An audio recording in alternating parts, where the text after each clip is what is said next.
semoga semuanya dalam kondisi yang sehat ya. Oke, pada pertemuan kali ini kita akan masuk ke bab yang baru, yaitu bab ketiga mengenai ketenagakerjaan.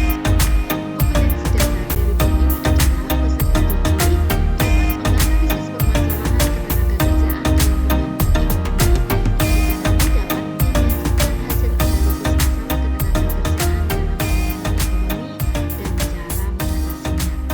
Yuk kita lihat lebih lanjut ya, materi apa saja yang akan kita pelajari pada hari ini. Yang pertama, kita nanti akan belajar mengenai konsep ketenagakerjaan, permasalahan ketenagakerjaan di Indonesia, dan yang ketiga adalah upaya pemerintah dalam mengatasi masalah ketenagakerjaan. Kita akan belajar mengenai konsep ketenagakerjaan. Kira-kira apa saja ya konsep dari ketenagakerjaan? Ada beberapa istilah dalam ketenagakerjaan, yaitu yang pertama adalah ketenagakerjaan itu sendiri. Apa sih ketenagakerjaan?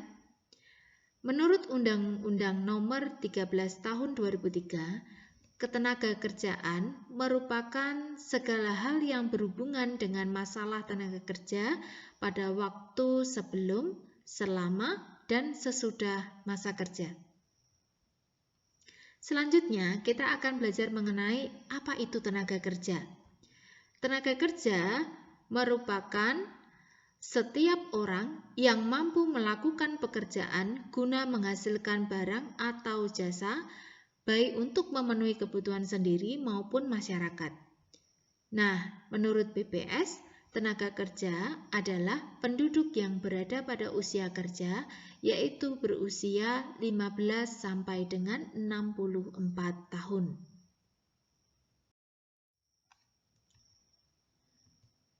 Selanjutnya, kita akan mempelajari mengenai jenis-jenis tenaga kerja. Ada beberapa jenis tenaga kerja. Yang pertama adalah tenaga kerja terdidik atau ahli.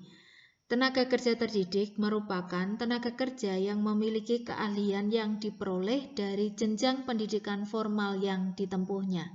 Jadi, tenaga kerja terdidik ini adalah tenaga kerja yang bersekolah terlebih dahulu, begitu ya.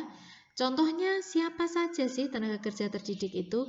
Yaitu seperti seorang dokter, arsitek, guru, pilot, begitu ya, dan lain-lain sebagainya. Yang kedua adalah tenaga kerja terampil atau terlatih, yaitu tenaga kerja yang memiliki keterampilan yang diperoleh dari pengalaman atau kursus-kursus yang mereka ikuti. Contohnya adalah seperti montir, tukang las, dan tukang jahit. Yang ketiga, yaitu tenaga kerja tidak terdidik dan tidak terampil. Tenaga kerja ini tidak memiliki kemampuan tertentu dan hanya mengandalkan kemampuan atau kekuatan fisik mereka saja untuk bekerja. Contohnya yaitu seperti kuli panggul, tukang gali, tukang becak, dan lain-lain. Nah, itu semua adalah jenis-jenis dari tenaga kerja. Selanjutnya, kita masuk ke dalam istilah dalam ketenagakerjaan yang ketiga, yaitu angkatan kerja dan bukan angkatan kerja. Tenaga kerja dibagi lagi menjadi dua kelompok, yakni kelompok angkatan kerja dan kelompok bukan angkatan kerja. Yang dimaksud dengan angkatan kerja adalah penduduk yang ikut serta menyumbangkan tenaga dalam kegiatan produksi, serta warga negara yang sedang mencari pekerjaan atau masih menganggur tetapi sewaktu-waktu siap untuk bekerja. Nah, itu adalah definisi dari angkatan kerja. Jadi, angkatan kerja itu adalah warga negara yang bisa sedang mencari pekerjaan atau bisa juga masih menganggur tetapi ia siap jika sewaktu-waktu diminta untuk bekerja atau ada pekerjaan untuknya, dia selalu siap, begitu ya. Yang kedua adalah bukan angkatan kerja.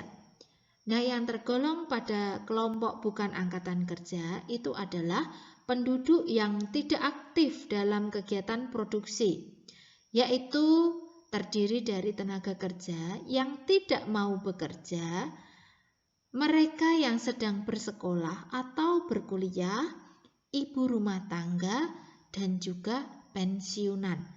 Nah, itu adalah golongan dari orang-orang yang termasuk bukan angkatan kerja. Konsep ketenagakerjaan yang selanjutnya adalah kesempatan kerja. Kesempatan kerja itu merupakan jumlah lapangan kerja yang tersedia bagi masyarakat. Semakin banyak kesempatan kerja, maka semakin banyak pula tenaga kerja yang dapat terserap atau dipekerjakan. Jadi bisa dikatakan mungkin seperti lowongan pekerjaan begitu ya. Jadi kesempatan kerja yang ada di masyarakat, jumlah lapangan kerja yang tersedia di masyarakat ya. Semakin banyak kesempatan kerja, semakin bagus karena dapat mengurangi pengangguran ya. Tenaga kerja dapat terserap ya, bekerja di tempat tersebut begitu. Yang selanjutnya kita akan belajar mengenai permasalahan ketenagakerjaan di Indonesia. Ada beberapa permasalahan ketenagakerjaan yang masih dihadapi oleh Indonesia. Mari kita lihat satu persatu ya. Permasalahan yang pertama adalah mengenai jumlah angkatan kerja yang tidak sebanding dengan kesempatan kerja. Lebih banyak yang mana? Yaitu lebih banyak angkatan kerjanya dibandingkan kesempatan kerjanya. Nah, hal ini tentu berakibat buruk karena akan menimbulkan yang namanya pengangguran. Yang kedua adalah permasalahan mengenai mutu tenaga kerja yang masih relatif rendah. Yang ketiga, persebaran tenaga kerja yang masih tidak merata di Indonesia. Dan yang keempat adalah mengenai pengangguran yang masih terdapat di Indonesia. Permasalahan yang kelima adalah kurang sesuainya kemampuan tenaga kerja dengan pekerjaannya. Nah, ini merupakan permasalahan tersendiri karena jika seseorang bekerja dan kemampuannya tidak sesuai dengan pekerjaannya, tentu pekerjaan yang dilakukan oleh orang tersebut akan cenderung tidak profesional dan tidak maksimal. Dan hal ini tidak baik untuk produktivitas kerja dari suatu perusahaan. Yang keenam adalah rendahnya upah yang diterima oleh tenaga kerja. Masih ada tenaga kerja di Indonesia yang upahnya di bawah standar begitu ya. Jadi ini adalah hal-hal yang tentu menjadi permasalahan tersendiri di bangsa ini ya. Yang ketujuh, kurangnya perlindungan terhadap tenaga kerja. Yang kedelapan, waktu kerja yang tidak sesuai dengan harkat dan martabat kemanusiaan. Jadi masih ada tenaga kerja yang bekerja di luar jam yang seharusnya, begitu ya. Standarnya itu adalah sekitar 8 jam. Nah, waktu kerja dari beberapa tenaga kerja di Indonesia itu masih lebih dari 8 jam tersebut. Nah, itu bahkan overtime-nya ada yang sangat banyak dan tidak sesuai dengan harkat dan martabat kemanusiaan. Masalah yang kesembilan adalah hubungan kerja yang kurang harmonis ya. Masih terdapat persaingan-persaingan yang membuat tenaga kerja hubungannya menjadi tidak harmonis antara satu dengan yang lainnya.